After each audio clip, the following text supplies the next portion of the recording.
Ignorance, they say, is not an excuse in the school of law. When a law of the spirit of life is broken, we automatically become victims of the law of sin and death. Hosea 4 verse 6. My people are destroyed for lack of knowledge. These are God's people, yet they are suffering because they don't know what they should know to free themselves from their sufferings. Today, I will be sharing about gratitude and why it matters.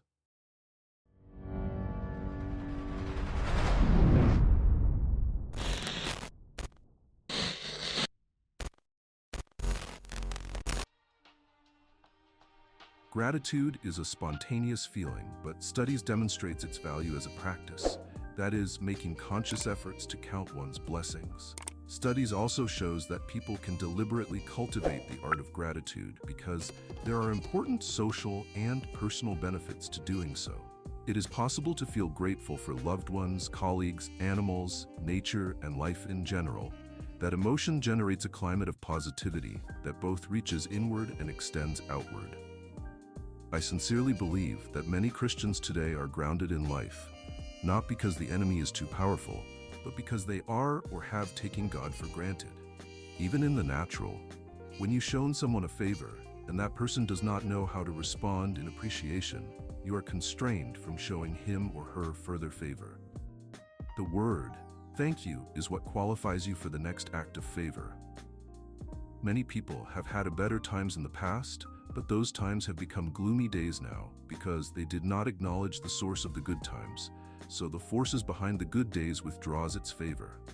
May God not turn his back on you.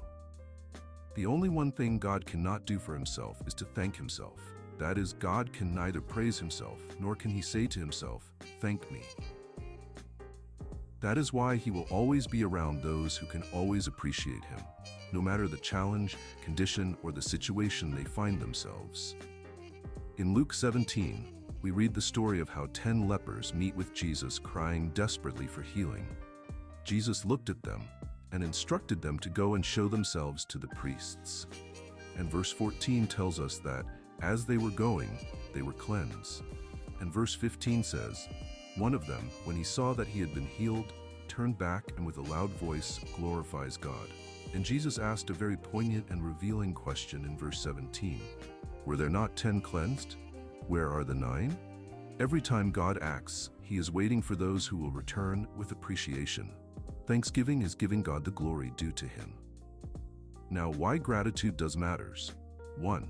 Psychologists find that over time, feeling grateful boosts happiness and fosters both physical and psychological health, even among those already struggling with mental health problems. Studies show that practicing gratitude curbs the use of words expressing negative emotions and shifts inner attention away from such negative emotions as resentment and envy, minimizing the possibility of ruminating, which is a hallmark of depression.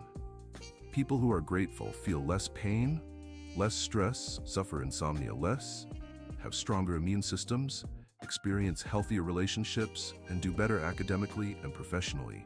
Overall, it boosts both our mental and physical health.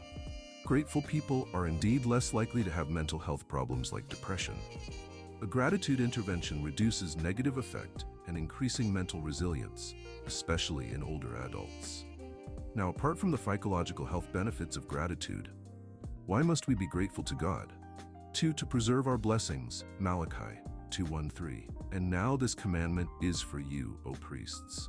If you do not listen, and if you do not take it to heart to give honor to my name, says the Lord of hosts, then I will send the curse upon you, and I will curse your blessings, and indeed I have cursed them already, because you are not taking it to heart.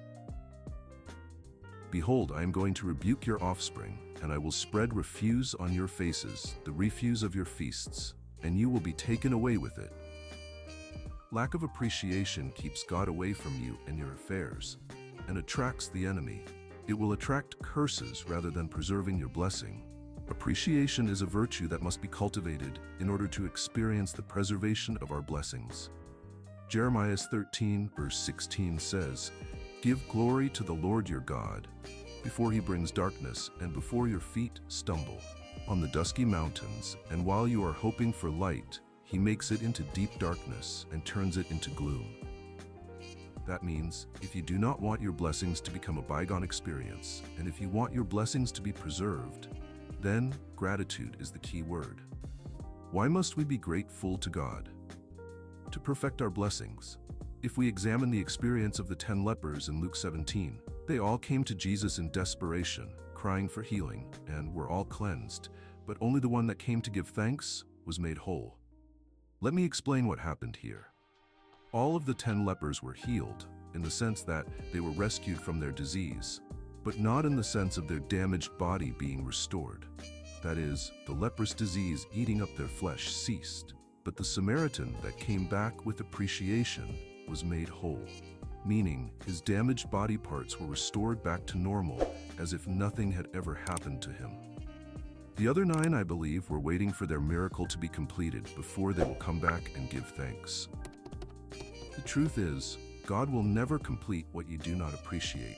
We should consider the actions of the Samaritan, and in all things, give praise to God.